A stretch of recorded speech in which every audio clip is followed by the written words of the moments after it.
From the Center for Advanced Study in the Behavioral Sciences at Stanford University, this is Human Centered.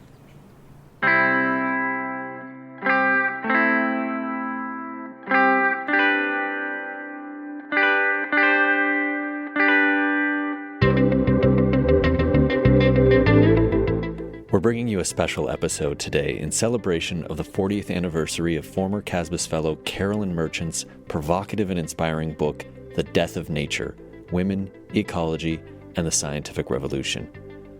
The book propelled the topics of environmental history, ecofeminism, and the study of women in science into a broader public discourse. Former CASBS fellow and historian of science Professor Paula Findlin recently revisited The Death of Nature in a wonderful piece for Public Books, which we'll link to in the show notes here, in which she says that few books in the history of science have had such a broad and diffuse impact, and few have been generative of so many other fields.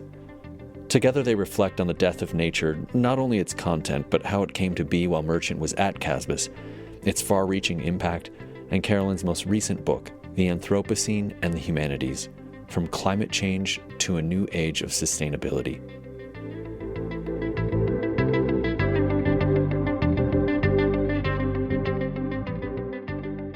Carolyn, this is such a wonderful pleasure to have a chance to talk with you about your book after we had talked about the book when I had this chance to write an essay for Public Books. Right. That was a wonderful essay. Oh, thank you. And I have to say, since I'm in my office, I actually am here with my 2 copies of your book. One is the original one that I bought when I was, in 1981, when I was a student, probably about a year or so after the book came out. So I have that one. But because it was trapped in my office during COVID, the editors at Public Books kindly sent me up to my cabin in the Sierras the 40th anniversary copy. So I feel like we have great karma here because we have the bookends of the reason why we're here today, to talk about the death of nature, women, ecology, and the scientific revolution. So, of course, as you know better than anybody, this book recently celebrated its 40th anniversary just a bit ago. And I'm wondering, could you have ever imagined that it would have this kind of enduring influence and impact? And why do you think that is? Why do people keep coming back to the death of nature, in your view as the author? Thank you. I'm not sure I could have imagined it at the start, but I think it happened in part because it was the outcome of the movements of the 1960s and 70s. And the book was published in 1980. And those movements were still going on, and they're still going on today. And so I think it's still relevant to today. And I think it's partly because of the 3 words in the subtitle. It's called The Death of Nature, which I write in the new preface, I thought of as I was looking at the rocks in Bryce Canyon, and then went to sleep in the camping ground with my 2 kids afterwards. And it seemed suddenly, the title came to my mind because the rocks seemed alive. And rocks used to be alive in the Renaissance and prior to the 17th century, when everything became dead and it was the death of nature. And so the fact that the rocks were beautifully colored and such wonderful spires and eroded in beautiful forms. So that's how I came to think of the death of nature.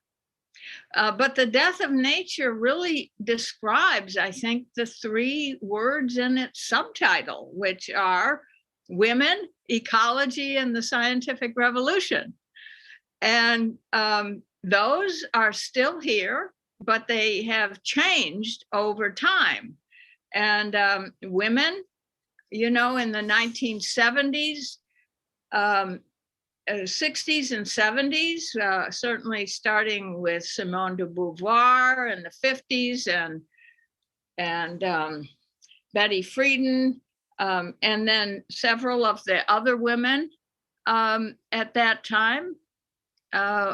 Women began to understand not only their own oppression, but they had power, and they could get together, in groups they could gain power. And so today they've achieved a lot more power. They're members of Congress and, governors and so on, and they're professors. We weren't professors back then.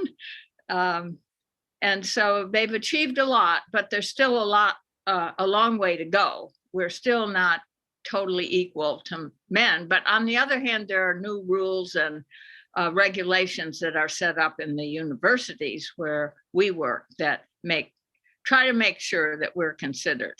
Well, and now too, just to add into this, Carolyn, right? I mean, women have a rich and long history. I mean, one thing I'm tempted to ask you is also, when you started this, were you thinking explicitly, I'd like to write women into the scientific revolution. I would like to write ecology into the scientific revolution, because the scientific revolution had a lot of wonderful things, but neither women nor ecology immediately come to mind as being central to that story. Yeah, exactly. The scientific revolution basically didn't include women before Carolyn Merchant. But there were other women who were writing about that period. And so because I came out of feminism, I began to think about it. And I also began to think about ecology. I mean, women, it was part of my earlier life in the 60s and 70s. And I left my husband and came out to California on my own with 2 children. And I found a job at the University of San Francisco. And so as a woman, I became independent, and I began to be able to support myself. I only had a half-time job, but I still was able, because my grandmother had left me a little money, I was able to rent a house and start working. And so that was a big part of what gave me the confidence that I could do things. And ecology was emerging also, especially in the 60s and 70s. And that came forward to me because my first husband had been a botanist. And on our first date, we went out and looked at a prairie, and all of a sudden he took matches out of his pocket and lit fire to the prairie. And so I was aghast, but we drove around in the car and watched it burn. And the prairie was one of the Wisconsin prairies that was still had indigenous plants, and it burned the prairie, and is what the Indians, native people, used to do. And we drove around and watched it burn. And then the next spring we went out, and it was a mass of beautiful prairie flowers, because the prairie flowers have growing points that are several inches under the soil. And so when they're burned, then they come back in the spring and start growing again. So that was one of my very first experiences with ecology. Well, and I think that's such a great lesson too, about how the things we learn from nature end up changing how we think about history, right? When we come to write that, that past, then am I right in thinking it then led you to be asking these kinds of questions as you looked at nature's past as a historian of science? Yeah, yes, and because I had been, educated in the importance of ecology, I began to think about what it meant before the scientific revolution, which was my passion. I loved I loved Newton and Leibniz. My dissertation was on Leibniz, and my closest friend out here had done his dissertation on Newton. And so we had continual discussions about the two of them. And I loved the history of science. Well, this is another question I love thinking about with a book that has had such a long life, is that, if you were writing The Death of Nature today, would you do anything different at this point as an author now? Well, I think that the 3 words in the subtitle are still totally relevant.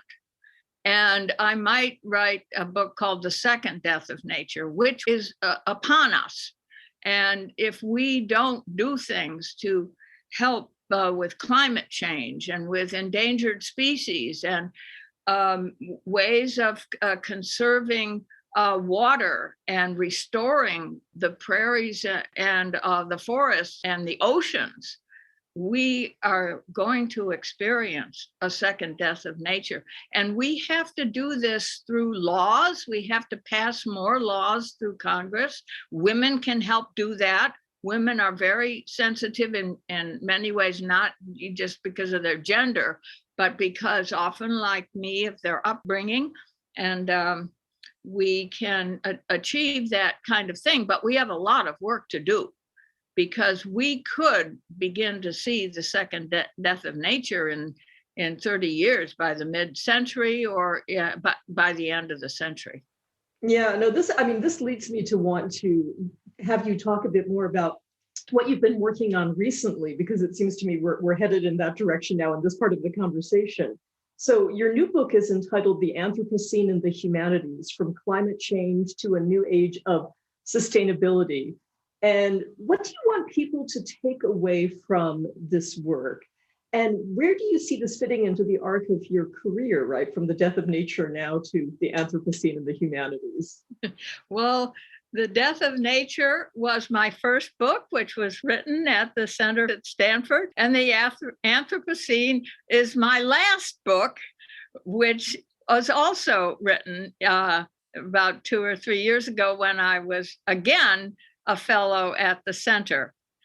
And so the two books bookend my career, and they also bring together the themes. In many ways, the Anthropocene is a continuation of what the death of nature argued. The death of nature argued that by the 17th century, matter was dead, and you could think of nature as a machine. You could manipulate nature with external forces, and therefore you could control nature. And because you could control it, you were also in danger of destroying it or of not using it in the most ethical way possible. But the Anthropocene, so the death of nature ends in the first 2 or 3 decades of the 18th century, when Leibniz dies in the early 17th century, and then Newton dies after a couple more, another decade and a half. And what happens then? There is great enthusiasm in the Enlightenment about the ideas that have been discovered and the possibility of putting them into action. But then in the late 18th century comes the beginning of the Anthropocene. And that has to do with James Watt's steam engine. And Watt and Boulton created a steam engine in which they could burn coal, and they could turn that coal into steam, and the steam could be used to raise ore and minerals from the ground, and then it could be used to create steam engines that would propel steamboats, and then ultimately automobiles and airplanes. And all of those things put pollutants into the atmosphere. And so the atmosphere is getting more and more problematic, and also for human health and the health of the whole planet. And so what we need to do is to move toward a new age of sustainability. We need to be able to use renewable energy, windmills, and we need to be able to have solar panels on every roof. And we need to be able to get off the grid and maybe have electric cars that we can power from our own garages and have enough solar power to power that, to keep down the pollutants and to try to keep people healthy and safe. I am, again, as as a fellow historian of science, I'm tempted to invite you to think about what Leibniz, who you're one of your favorite authors, right? And what Leibniz, who cared so much and argued so passionately for the living force of nature, what kind of advice do you think he would offer people today if he were here to see the concerns about the second death of nature that you've just raised? Yeah, he would say, nature is alive, nature is living, nature is vital. Carolyn Merchant, you're wrong, it's not dead. But on the other hand, he would understand, I think, what had happened. And but he would want us to make sure that we save the life that has evolved over these millennia on the earth, and to save it by conserving areas where nature has not been abused or changed, and restoring it by human actions to actually restore it with an ethic of trying to understand what the ecology is, and passing laws, and as well as making human actions that would restore what was there, and keeping areas, apart so that people can't destroy them or obliterate them. Yeah, no, I agree with you. I mean, Leibniz was a great moral philosopher, as well as, a very fine and creative scientific mind. And I think he would indeed want people to rethink the equilibrium between nature and machines, and Yeah. reinsert in ethics, in all sorts of ways. So are there any big unanswered questions related to the things that we've been discussing that you've researched in your career at this point? What are you still hoping to answer? Well, I think the main thing is we have to understand what to do next. The big unanswered questions are, how are we going to go about changing things? And how are we going to understand what was done in the past so that we can go forward and so that we can restore nature? I think we need a new ethic for the future, which I call a partnership ethic. And it's a way for humans to interact with the ecosystems around them, and to take what we need, being very careful, and then to renew them and to restore what we have taken, and then to be very careful about non-renewable resources. So my job at Berkeley was in the College of Natural Resources. And so we're all very conscious there of what can happen and what we need to do to make it possible for humans to live on this earth for as many years as possible. We have to understand ecology in greater detail. And we have to start teaching children ecology in the first grade and the second grade, and help them to grow vegetables in their backyards and to grow vegetables in the schoolyards. And so that everybody is brought up with not only an appreciation and understanding, but also a passion to try to save it and to keep it. Carolyn, what kind of advice would you offer young scholars, a recent PhD in environmental history or history of science or allied fields, about the role that they could play? How should they grow their garden? Yes, they should grow their intellectual gardens. History of science is still for me, it's my major profession, and I moved into environmental history after that, but the two things come together, and the environment and the history of science, I think, could merge more and could invite people to work more carefully on the intersections between the two, and so that we can understand better what it is that we have left behind and what we need to restore and what we need to do for the future.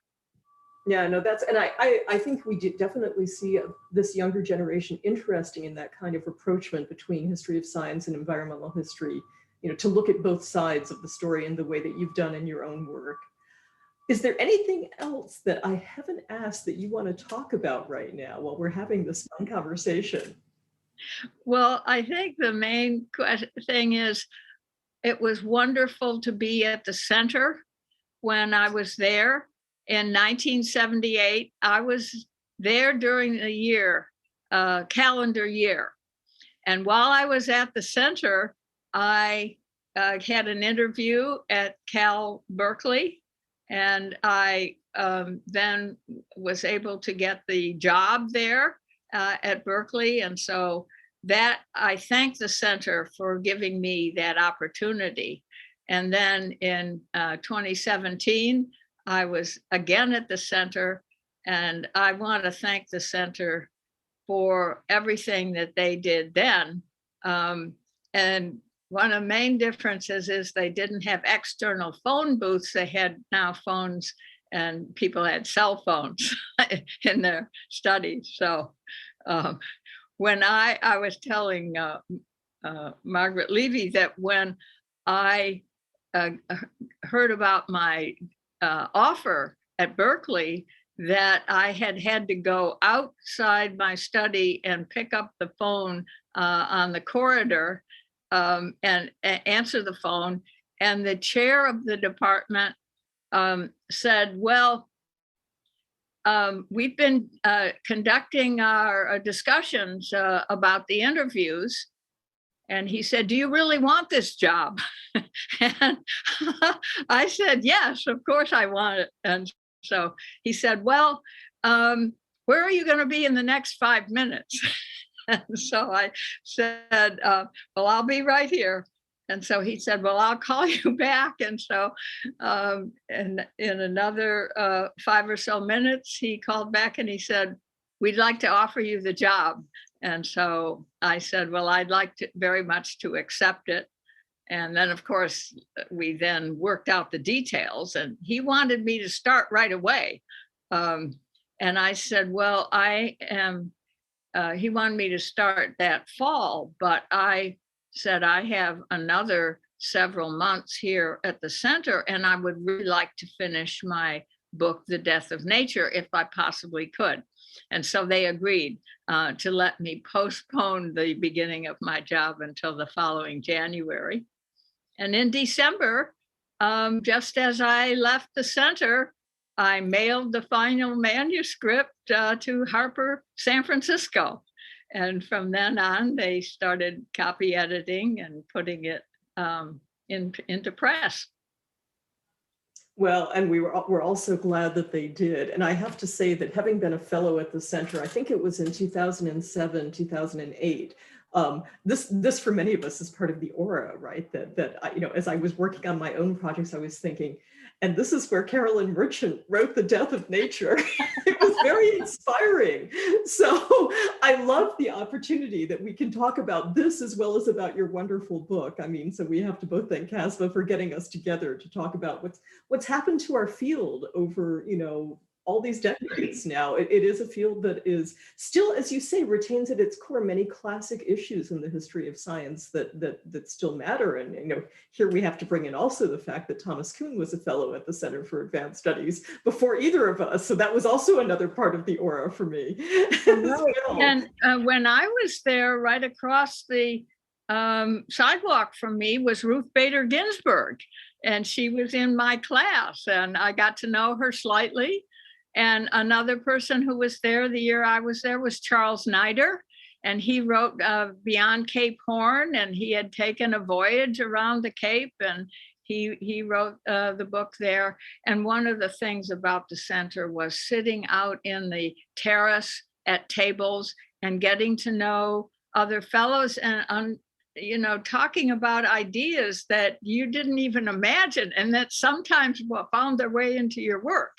Exactly. It's that kaleidoscope of disciplines, so it's not just the deep history of what's gone on in your own area that, inspires you. It's also the unknown of what else you're going to encounter when you're there. Well, Carolyn, I want to thank you so much. This has been enormously fun. Thank you so much for this conversation. Well, I'm so honored, Paula, to have talked to you and had you ask me these questions. And I'm so honored to have been interviewed for this by the center. That was Paula Finlan in conversation with Carolyn Merchant, discussing her book, The Death of Nature: Women, Ecology, and the Scientific Revolution. In the show notes, we've linked to Paula Finlan's wonderful essay in celebration of the 40th anniversary of the death of nature, and we've thrown in links where you can pick up your own copy, as well as a copy of Carolyn's more recent book, The Anthropocene and the Humanities: From Climate Change to a New Age of Sustainability. We've got another episode of the Social Science for a World in Crisis series coming up shortly, and of course more interviews exploring the work of fellows here at the Center. So subscribe in your podcast app of choice so you don't miss those.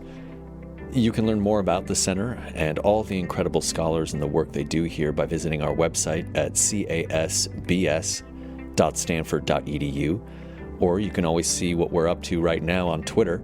We're at CASBS Stanford. Until next time, from everyone at CASBS and the Human Center team, thanks for listening.